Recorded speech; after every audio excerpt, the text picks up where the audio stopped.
Bon nombre de joutes se sont déroulées lors des tournois aux temps médiévaux à Clisson.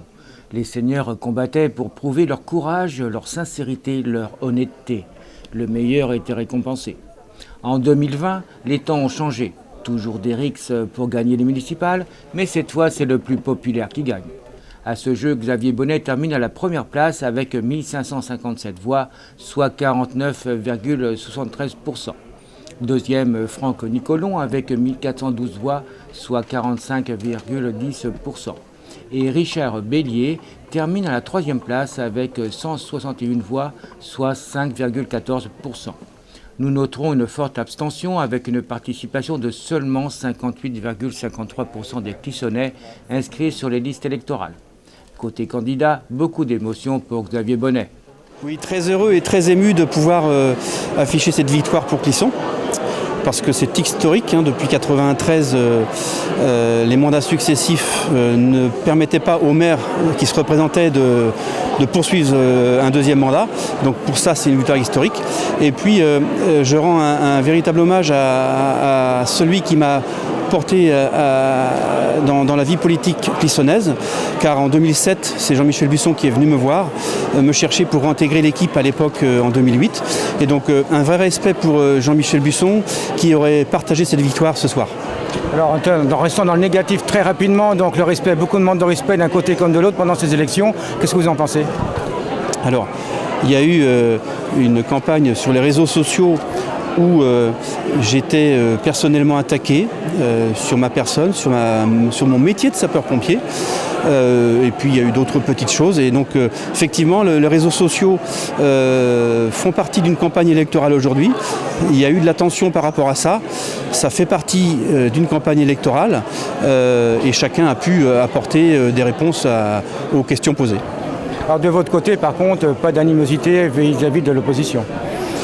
Non, mais comment dire, on respecte toujours les hommes. Et donc, quand on attaque les hommes et les fonctions de mon métier comme j'occupe, ça nous a touchés.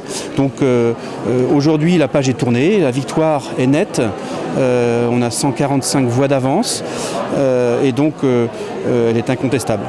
Alors bien sûr, ce qu'on entend un peu au niveau donc, des procurations qui auraient été acquis, on ne sait pas trop comment, qu'est-ce que vous en pensez ? Et qu'il y aurait effectivement une enquête de gendarmerie contre vous, est-ce que c'est vrai ? Et qu'est-ce que vous en pensez ? Je ne suis pas au courant de cette enquête de gendarmerie. Après, il est vrai qu'il y a eu beaucoup de procurations, mais des deux côtés, je crois. Et il y a eu quelques soucis d'acheminement de certaines procurations ce matin, mais l'affaire a été réglée et l'ensemble des gens qui avaient une procuration ont pu voter. Alors en positif maintenant, l'avenir récent et un petit peu plus loin, qu'est-ce que vous allez faire ?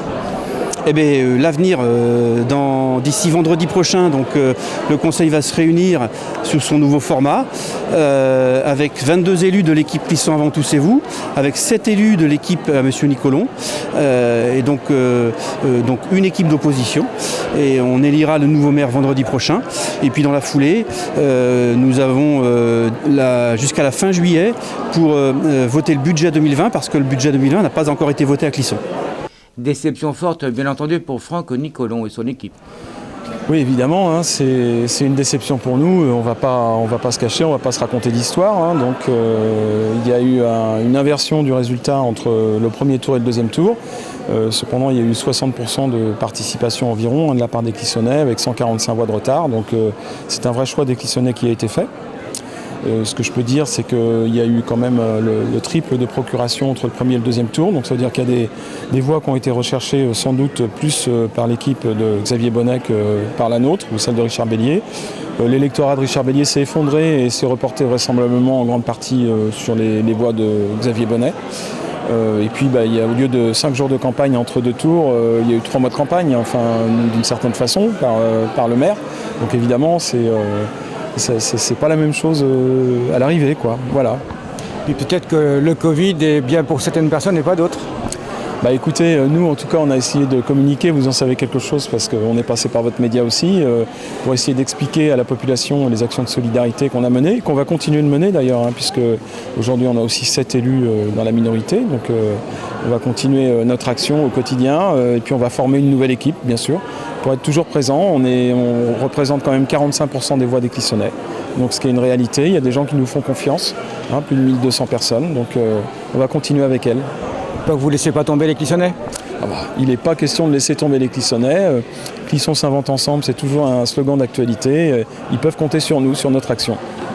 Xavier Bonnet va donc peut-être pouvoir tenir ses promesses et continuer ce qu'il a commencé lors de son premier mandat.